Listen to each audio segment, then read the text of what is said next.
welcome back to Idaho Hook and Hunt. As you can see, I am back on my kayak again today. This is March the 21st. Again, a very beautiful day. I decided to get out on my kayak again today. I am out here today again with my friend Ben. He is on his boat with his two boys. We are fishing together today, but in separate vessels. You can see on my right shoulder there, I have a two-way radio. We are communicating with each other to try to maximize our ability to put fish in the boat today. Today ended up being a very interesting day. I'll get into that a little more later on in the video, but it definitely did not turn out as I expected it to turn out, which has led me to a question that I have for you, my subscribers, for a future video that I think I would like to produce if there's interest in seeing it. So we will get into that a little bit more. But as you can see right here, this turned out to be a very slow day. My whole day today, I was out there for quite a few hours, and I ended up with 2 small kokanee and a perch for the day. So I want to let you know that right up front. This is not going to be the most exciting video as far as fishing goes, but I have a subscriber who asked me to do a rod review. So part of this video is I'm going to give a rod review on some of the rods that I use and why I use them, as well as some of the rods I have used and don't use any longer. So I hope you can find that useful. And after that rod review, we'll get back to the fishing and the question that I have for all of you for something that I would like to know if you want to see on a future video. So we'll get back to it and we will talk with you a little later.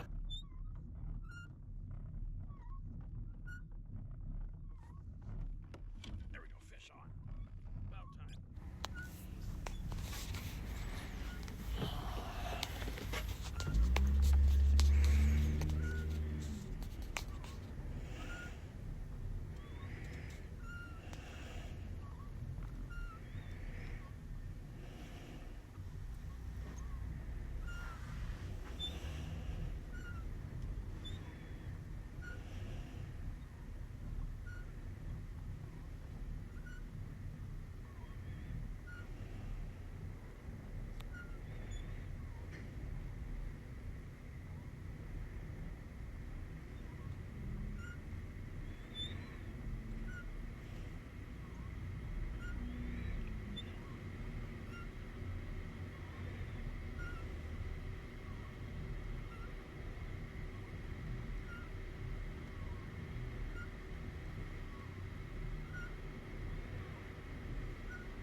All right, so up until this point, I had had a couple of bites that had come off, and this is the very first fish that I got all the way to the boat. You'll see here, yeah, it's about a 12-inch kokanee. That was on the green and white Kokobo Dodger, and that was also on a green and white Kokabug spinner.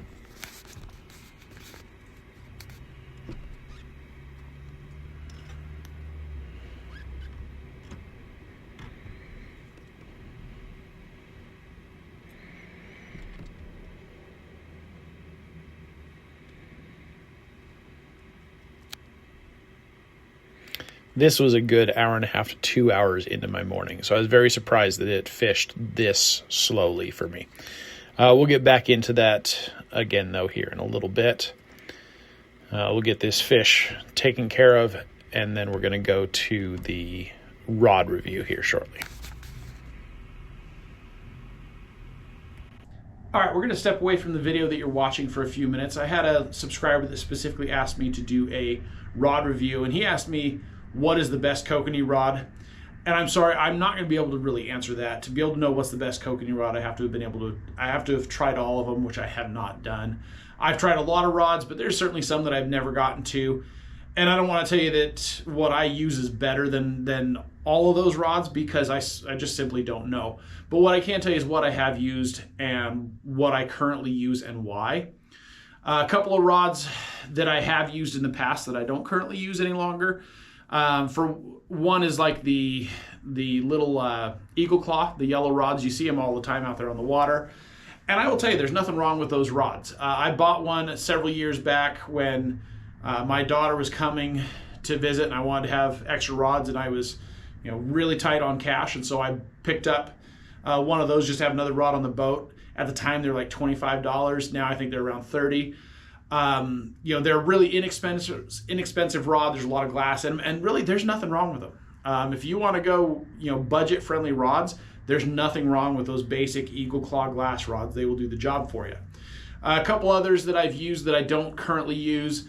I don't currently use any Akuma rods.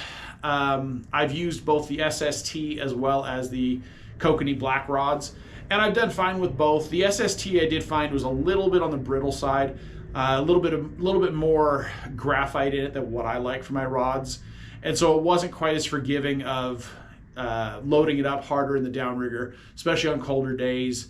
They tend to be a little brittle, and they can break a little easier on you than a rod with a little more glass in it. The Kokanee black rods are they're a step up from the SST. The only reason I don't use them is I find them a little bit on the heavy side for what I like to do with my rods. They're certainly decent as a long line rod where you want something a little bit heavier. I just don't find that I want a rod specifically for long lining. I like rods that kind of function for both long line as well as downrigger, and you can use them in a downrigger. I just find that they're a little on the heavy side for that purpose. So now into what I do currently use. The first one that I'm going to show you here, this is the Tika Kokanee rod. This one is the wasabi color.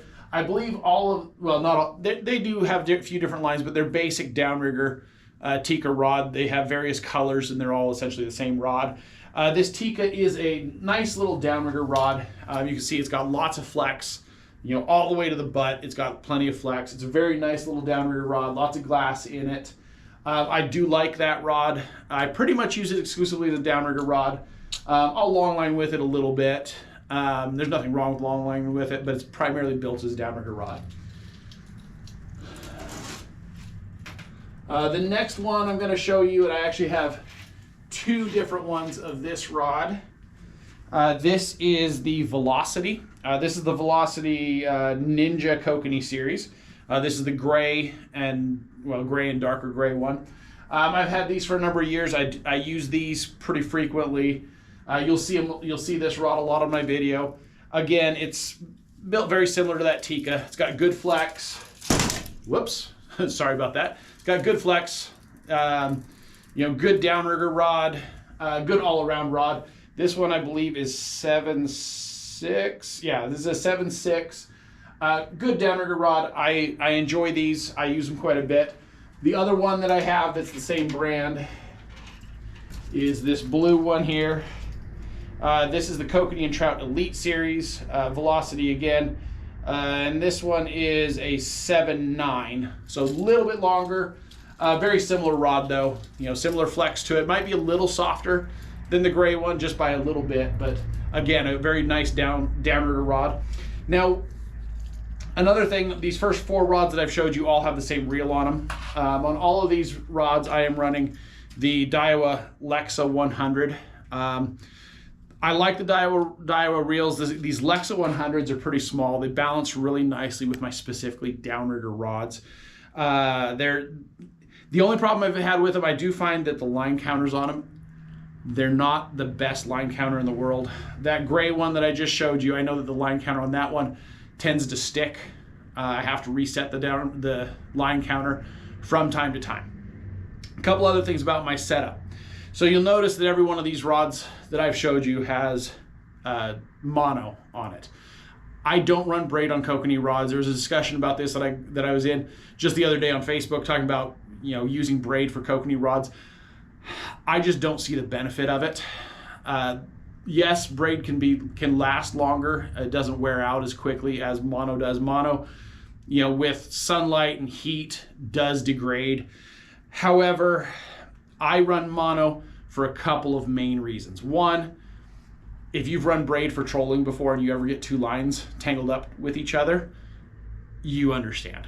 If you tangle up lines when you've got braid on, the only option is cut the line off, and then you're taking $30 worth of braid that you put on that reel, and you're cutting off $10 of it because it tangled up with another rod, plus $10 off that other rod, and you're going to end up having to re-spool both those rods after a while because you have to cut off line, because no matter what you do, tangling does happen. Whether it's a fish that pulls your line into another line, or you're fighting a double and you're not paying too much attention, the boat gets turned sideways on you because of the wind.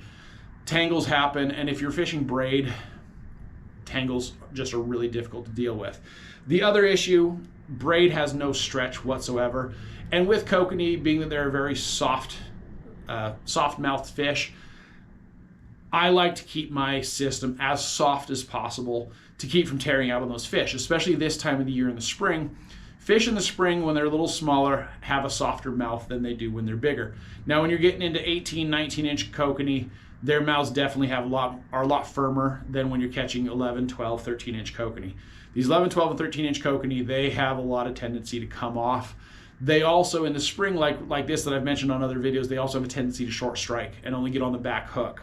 Well, when they're only on the back hook and they're going nuts and they have those soft mouths, it's very easy to come off. And so I try to make sure that my entire system is just as soft as possible to keep those fish from coming off. Now, going up this rod here, so I already said that I have mono. Another thing about that mono, I always run 15-pound test mono. A lot of guys may think that's pretty heavy, but there's a reason why I run 15-pound test mono.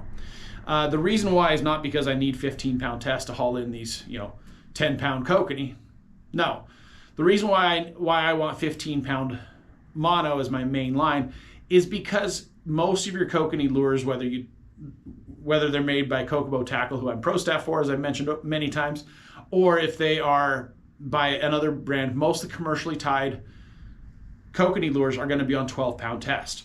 I want my main line to be a little heavier than my leader, only because if I do happen to hang up on something, I'd rather lose just the lure and not the dodger and everything else along with it. So I always run 15-pound, because the other thing about kokanee is they are not line shy. So even if you do decide you want to run braid, it's really not necessary to run a bumper for the last 15, 20 feet of that line, because they're not line shy anyway. You can run braid right to that dodger and then just your leader behind it, and I don't think it's going to affect how many fish you catch at all. But I like the mono because it has that softness and that stretch to it that your braid does not have. Same thing with fluorocarbon. It's got more stretch than the braid has, but less than the mono has. Plus, it's a lot more expensive. If you want to spend the money, that's fine. I don't think there's anything wrong with going with fluorocarbon. But again, fluorocarbon, the reason for using fluoro is because it virtually disappears in the water. But again, kokanee aren't line shy. I've never found that they care at all about that line coming into your dodger. I used to run lead core on one of my rods, and it caught fish just as well as the mono ones. And I ran lead core all the way to the dodger, and I still caught fish on it. So that's why I run the line that I do. So moving up this rod, one thing you're going to notice, and this is going to be a little controversial, but I'm not sure exactly why. You will notice on most of my rods that I actually do run a rubber snubber. Okay. Now, I'll be the first to tell you, it's not necessary. I'm running a kokanee rod, it's nice and soft. Having rubber snubber isn't necessary. However, the reason why I run them is because I've never found a reason not to. So that's a question that I'm going to put to you out there, my subscribers. If you have ever come across a reason not to run a snubber, a reason that, anything about the snubber that makes it harder to catch fish or harder to land fish, let me know, because I'm open to not running them. I've just never had anybody give me a reason why they're bad to have on there. But I do agree that they're not necessary. You don't have to have them, but I run them simply because if it helps me to put one of these fish in early spring into the boat that I wouldn't have caught if I didn't have that snubber on there, I'm going to have it there. I don't know if it makes any difference for me or not, but I run them because I've never found a reason not to. So if you have a reason, please let me know what that reason is. All right, moving on, I've got three other rods to go over here, excuse me. The next one I've got here, and this is a rod I've gotten to really like over the years. This is a Lamiglass tournament kokanee rod. This one is also 7.6. Again, it's very similar to those last three rods that I've showed you. It's got good flex, it's a great kokanee rod. I'm kind of a fan of Lamiglass. I like the Lamiglass rods, and this one's become one of my favorites. Again, it's got that Daiwa Alexa reel on it. And then my next rod is also going to be a Lamiglass, and this has really become one of my favorites. Unfortunately, I'm not fishing this rod currently because the tip got broken off this last season, and Lamiglass has the top halves on back order right now, so I can't get a new top half for it yet. As soon as I do, this rod will be back in my rotation again. But this is the Lamiglass Classic Glass. Now, what I love about this rod, you could see it when I was holding it just a minute ago. The top on this rod is softer than any of those other rods that I've got. The top is extremely soft. However, if you look at it down here, it's got a lot less flex in the bottom half. So the bottom half is actually got a lot of backbone. You know, if I do hook into a little bit bigger kokanee, it's got the backbone to handle those bigger fish, or, you know, a big trout that grabs a hold of my lure, or a laker or something like that. But it also is really soft up top. It works just fine in the downrigger as well because it's so soft on top, but it has a little bit of backbone down in the lower end. This rod is an 8-foot rod. I really like this rod. The other thing about this one, I have the Akuma cold water low profile reel on it. My larger rods, this is the reel that I like to run. It's a great little reel. I actually run the same reel on my salmon rods as well because it's big enough to handle your kings and cohos out in the ocean. But it also is delicate enough to handle putting it on a kokanee rod, but I don't put it on my smaller, lighter weight rods, you know, my strictly downrigger rods. I like to put it on my rods that have a little bit more weight to them. So that's that rod. And then this last one here, this is a rod that's actually fairly new on the scene. I picked this rod up a couple years ago. This is the Mama Hog. This is the Mama Hog Piglet. So this one is designed specifically for kokanee. You can see that, I mean, it's pretty soft all the way through. It does have decent backbone at the bottom, but then it's a really soft rod as well. Another thing about this rod, it has 16 eyelets on it. It's really got, I mean, it's got a lot of eyelets for a lot of control. Keeps that line away from the shaft of your rod. This has become probably my favorite rod to use over the past few years since I've had it. Now, I've contacted Mama Hog about this rod, and for my viewers, they have given me permission to give you a promo code on these rods if you're interested in any of these. The promo code is Hook and Hunt. That's Hook with an N in the middle and then Hunt. If you put that promo code in, they're going to give you free shipping on any of these rods. Now, they don't make only kokanee rods. They make other larger rods as well for trolling, for jigging, etc. But I've really come to like this rod. They're out of Utah. It's a smaller company. I like supporting those smaller companies as well. But yeah, if you decide you want to try one of these, I think you'll really like this rod. This has become probably my favorite rod. The quality in it, it's a very well made rod. It's a good rod. I use it both long line as well as planer boards. That's primarily where I use it. I will use it in the downrigger as well. It is a little bit heavier, a little bit more backbone for those larger fish as well. This one is also an 8-foot rod. 8-foot rod, kokanee and trout. This one is, like I said, this is the Piglet. So if you want to contact them, get a hold of any of these rods, promo code is Hook and Hunt, and they will give you free shipping, which actually amounts to about $45 off of the rod. So there you have it. That is my rod review of the rods that I use and why I use them. If you have questions about those, please let me know. I will put the promo code for Mama Hog rods and their website in my description as well, along with, of course, the website for Kokobo Tackle. So you can get a hold of their gear as well if you want any of the gear that I use. Now we'll get back to the video. Okay, so something that I forgot to mention in that rod review was the price points of those rods that I showed to you. Beginning with that Tika kokanee rod, the one that you actually see on the screen right here on my left side as well. That Tika rod retails at $99.99. What I didn't realize is most of my rods are almost the exact same price point, because the Velocity rods both retail at the exact same price, as does the Lamb-Glass Tournament kokanee rod the red one that I showed you there. The Classic Glass rod, I believe, has come down a little bit since I purchased it, because it is currently retailing at $95.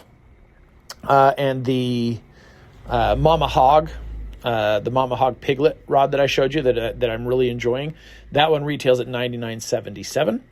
But also, like I mentioned, if you use the promo code Hook and Hunt on the Mama Hog website, you will get free shipping on that rod, so you won't have to pay to have it shipped to you. It'll be just the $99.77. So if you're interested in that rod, go and pick one of those up. Also, the reels that I was running, they're the more expensive part of those setups. That Lexa 100, that reel retails at $129, and the Akuma cold water low profile reel retails at $139. Now, as we get back to the video here, you can see I just pulled in a small, a decent sized perch, as perch go. What happened is I was running really close to that bank that you see behind me there, and as I ran close to that bank, apparently that perch decided he wanted a bite of what I was offering, but I never saw the hit on the rod. I had seen a little twitch, but nothing that looked like a fish was stuck, like maybe a little tap, and that was it. And I don't know how long I drug him. When I brought him in, he was dead, and the lure that I was running was all twisted up in knots. So he'd been on there for a little while. But what I was doing when I brought that rod in is I was switching it over to a pink wiggle hoochie, because my friend Ben, who, like I said, had been out there with me that day, he was doing pretty well, getting a lot of hits on a pink wiggle hoochie behind a chrome Dodger. So I was switching to the Kokomo chrome and pink Dodger, and then putting a pink wiggle hoochie behind it, which did actually get some more action. This next hit you see here was on that setup, but it still was very, very slow for me, even after switching and using the same thing they were running. I had actually run the pink wiggle hoochie earlier and hadn't gotten anything on it. This last little bit, I did finally get some action on it. The last 2 bites both came on that setup. But as we went through this day, as you saw at the beginning, I put 2 kokanee in the boat and 1 little perch. Ben and his boys put 30 fish in the boat, 30 kokanee in the boat that day. So it was a significant difference. So as I've been thinking about this since this trip, the only thing that I can think that was different was the fact that I was in a kayak, which is very quiet, very little water disturbance, and only running 2 rods. Whereas he was in a larger, full-size boat with a gas motor. It wasn't loud by any means, but it creates certainly more disturbance than a kayak does. And then he was running 6 rods, so he had a lot more flash going on behind the boat. And so what I was thinking is that in the past I've fished on the ocean, caught coho, and they're attracted to the boat, and they're attracted to the prop wash. I'm not saying that that's the case with kokanee, but this made me wonder if maybe kokanee do have some curiosity with the water disturbances created by a boat passing through. As well as, of course, we do know that they're attracted to the flash, and there was a lot more flash behind his boat with 6 rods out. But what this made me think is that I would like to do an experiment, and this is something that I'm putting to you, my subscribers. I want to know if this is something you want to see. What I'd like to do is get back out there again, and under the exact same situation, same circumstances, where I'm on my kayak running 2 rods with a different setup on each rod, but then have Ben out there on his boat running 4 or 6 rods with the exact same 2 setups and running the same setbacks, to see if there's a significant difference in the number of hookups that we get on the boat versus the kayak. Now, if it's like this was today, where it's 30-2, that's a pretty significant difference. And it's probably going to create more questions than answers. But I think it's an interesting thought experiment to see if the conventional wisdom, which is that kokanee are scared off by the boat and you want to stay as far from the boat as possible, if maybe if that's not necessarily always true in every situation. I'd like to see if if we can duplicate what happened today, and then ask questions from there going forward. So if that's something that you guys would like to see, please let me know in the comments. And that's something that I'll set up to do within the next couple of weeks here. And I will put it on my channel for all of you to see. As we finish up here, this is the last fish of the trip for me. This is kokanee number 2. Another, 12-inch kokanee. So it was a pretty disappointing day. But if a disappointing day turns into something that can be interesting for me and all the rest of you, and I can learn something from it, that makes a trip like this worth it. So I hope it's been worth it for you guys to watch as well, as we've gone through this trip that I had. We'll get this last fish in the boat here.